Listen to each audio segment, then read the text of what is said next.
আসসালামু আলাইকুম। প্রায় সপ্তাহখানেক টানা বৃষ্টি হওয়ার কারণে এবং পাহাড়ি ঢলের কারণে বাংলাদেশের চট্টগ্রাম, সিলেট, রাঙামাটি, বান্দরবান এই সমস্ত নিম্ন অঞ্চলে যেমন ভূমিধস হয়েছে, তেমনটি পানি এতটাই বিপদসীমার উপর দিয়ে যাচ্ছে, বাংলাদেশের কিছু মানুষ এখানে পানিবন্দী হয়ে তাদের দুর্ভিক্ষ জীবনযাপন করছে। আসলে আমাদের সবার উচিত এই মুহূর্তে তাদের পাশে দাঁড়ানো, কারণ তারা আমাদের ভাই, তারা আমাদের বোন, তারা আমাদের হয়তো কোনো এক আত্মীয় স্বজন।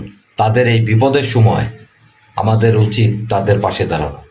তেমনটি বাংলাদেশের বিভিন্ন কন্টেন্ট ক্রিয়েটররা যারা প্রচুর পরিমাণে টাকা পয়সা ইনকাম করে এবং যারা আমাদের বাংলাদেশ থেকে বিদেশে কাজের জন্য গিয়েছে, রেমিটেন্স যোদ্ধা যারা প্রবাসী, এই সমস্ত ভাইদের কিছু আর্থিক সহযোগিতা নিয়ে তারা অথবা তাদের নিজ নিজ অবস্থান থেকে টাকা পয়সা দিয়ে তারা এই বন্যার্তদের পাশে দাঁড়িয়েছে।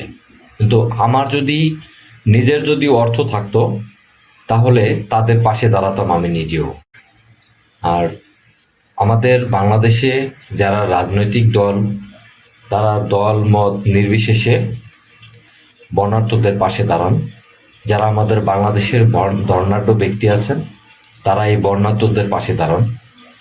আমরা কে কোন দল করি, কে কোন ধর্মের, এটা বিবেচনা না করে এখন আমাদের উচিত যারা এই চট্টগ্রামবাসী এবং আশপাশের যে সমস্ত এলাকা তলিয়ে গেছে, যে সমস্ত মানুষ নির্মমভাবে রাত কাটাচ্ছে, যে সমস্ত মানুষ তাদের ঘরে থাকতে পারছে না, চাল উর্দি পর্যন্ত পানি উঠে গেছে, এই সমস্ত লোকের পাশে দাঁড়ান যতক্ষণ না পর্যন্ত এই এলাকা থেকে পানি না সরে যাচ্ছে।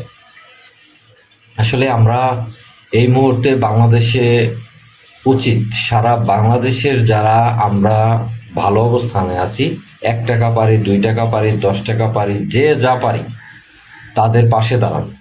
আর তাদের পাশে দাঁড়ানো এটা আমাদের নৈতিক দায়িত্ব।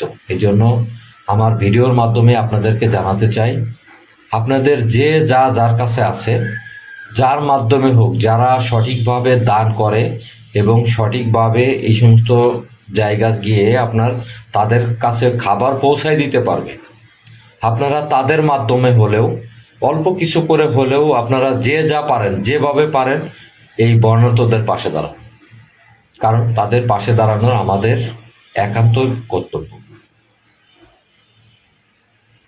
যাই হোক, দেশের এই পরিস্থিতিতে তাদের দুঃখ দুর্দশা দেখে আমরাও ভালো নেই। টানা বৃষ্টিতে আমরা চাই এখন আর বৃষ্টি না হোক, বৃষ্টি থেমে যাক। চট্টগ্রামবাসী সহ বাংলাদেশের যে সমস্ত জায়গা তলিয়ে গেছে তাদের এলাকার পানি যেন খুব দ্রুতই সরে যায় এবং তারা যেন স্বাভাবিকভাবে তাদের পরিবারের কাছে এবং তাদের বাড়িতে ফিরে যেতে পারে এবং তারা যেন স্বাভাবিক জীবনে ফিরে আসতে পারে, এই কামনায় আমার ভিডিওটা এখানে শেষ করছি। সবাই ভালো থাকবেন। আসসালামু আলাইকুম।